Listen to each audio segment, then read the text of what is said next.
le samedi passé, où nous avons tenu un point de presse pour dénoncer le comportement de fossoyeurs, de délinquance, d'État, d'immoralité politique, dans le chef de M. Jean-Marc Akabound, ancien vice-président de l'Assemblée nationale, pour que le président Mbosso ainsi que tous les députés de notre institution puissent connaître davantage la personne.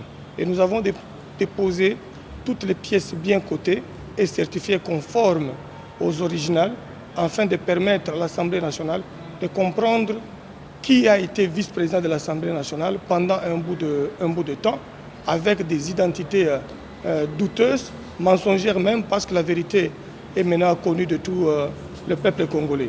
Et la même démarche, nous allons la faire auprès de toutes les institutions et même auprès du président de la République. Nous allons déposer auprès du procureur près la Cour de cassation, auprès du procureur près la Cour constitutionnelle, afin que chacun, en ce qui le concerne, puisse utiliser la loi, afin que M. Kabound puisse répondre de tous ces actes contraires à la loi.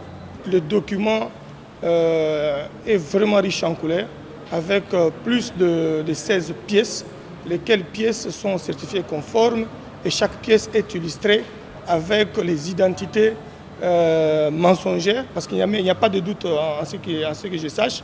Ce sont des pièces originales qui prouvent à suffisance que monsieur a été X pendant un certain temps, Kabunda.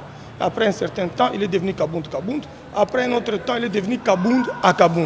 Et à ce titre, nous ne pouvons pas avoir un parlementaire qui change de nom comme s'il s'agissait d'un cycle de la vie où il faut grandir, il faut naître, grandir et mourir. Et lui a changé 3 fois les identités. Cela veut dire quoi?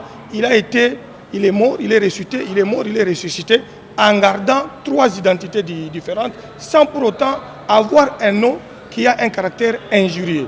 Kabunda n'est pas un nom à caractère injurieux. Kabound n'est pas un nom à caractère injurieux. Kabound n'est pas un nom à caractère injurieux. Il doit prouver à l'opinion nationale et internationale pourquoi tous ces changements de ces noms-là.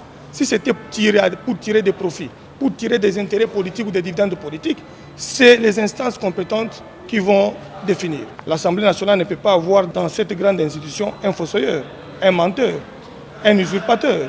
Il n'a pas le droit d'être ici. C'est une honte d'abord